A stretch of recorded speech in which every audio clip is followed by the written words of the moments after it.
नवी मुंबई की palm beach road पर सिग्नलों के beach लगाए जा रहे कथित अवैध एलईडी होर्डिंग ढांचों को लेकर बेलापुर की विधायक ने सोमवार को आक्रामक रुख अपनाया।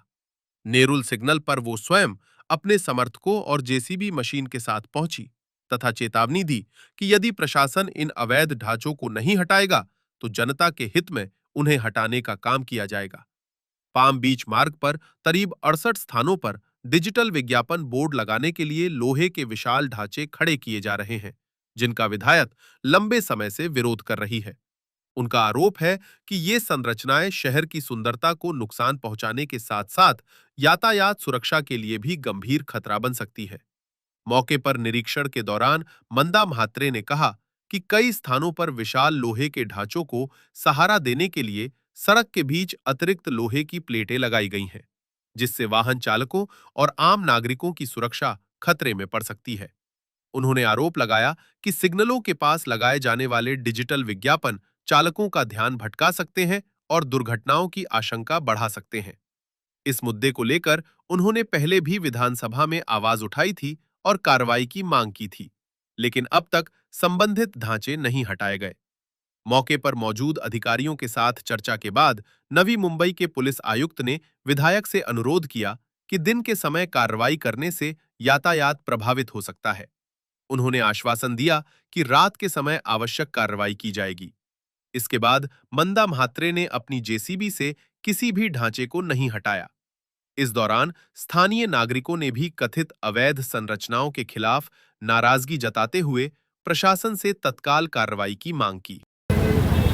पोलीस कमिशनरला सांगितलं, डीसीपीला सांगितलं, सगळ्यांना सांगितलं, पण त्या लोकांनी सगळ्यांनी मला गृहीत धरलेलं आहे की मंदाताई अजून बोलत नाही, म्हणजे मंदाताई पण मॅनेज झाली की काय, असं सगळ्यांना भ्रम झाला आणि पत्रकारांना सगळ्यात जास्त झाला। म्हणून आज मी सगळ्यांना सांगितलं की आपण आज रस्त्यावर उतरून जेसीपी आणून ही कमानी जर आतापर्यंत काढली नाही, आता जर तोडली तर सगळं ट्रॅफिकला अडचण होईल।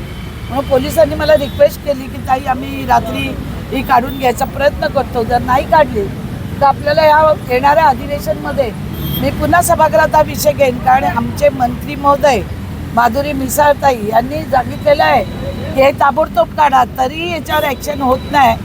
तर कोणाचा वरदस्त आहे, कुठला नेता यांच्या पाठीशी आहे या कॉन्ट्रॅक्टरच्या, ते लोकांना एकदा कळू दे। लोकांच्या जीवाशी खेळ आहेत। ही आमची गावं आहे, सालसोडा आहे, करावा आहे, इथली लोक रोज खाडीत ये जा करतात। आता पावसाळ्यामध्ये पण गाड्यामध्ये छोटी छोटी मच्छी आणायला जातात। एखादा अपघात झाल्यानंतर आपण हे काढणार का?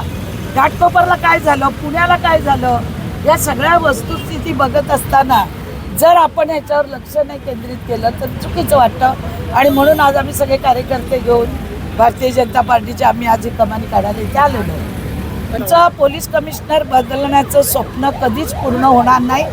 हेच पोलीस कमिशनर राहणार आहे। त्यांना वाढीव मुदत माननीय राज्याचे मुख्यमंत्री देवेंद्र फडणवीस साहेब यांनी दिलेला आहे। जरी कमानी निघत नसेल तर येणाऱ्या आता उद्याच्या अधिवेशनात हा परत प्रश्न उपस्थित केला जाईल आणि अधिकारी वर्ग काय करतो, एका लोकांच्या जीवाशी खेळायचा। आज पाम बीचवर आपण बघता केवढे अपघात होतात आणि हा अपघात झाला तर घाटकोपरची आठवण। मी तर म्हणते जो कोणी कॉन्ट्रॅक्टर असेल, उद्या जर अपघात झाला तर हे सगळे अधिकारी यांना ब्लॅकलिस्टला टाकून यांच्यावर मनुष्यवधाचा गुन्हा आणि कॉन्ट्रॅक्टरवर आणि जे कोणी राजकीय लोक असतील, जे पाठिंबा देत असतील, त्यांच्यावर पण मनुष्यवधाचा गुन्हा टाकला जाईल।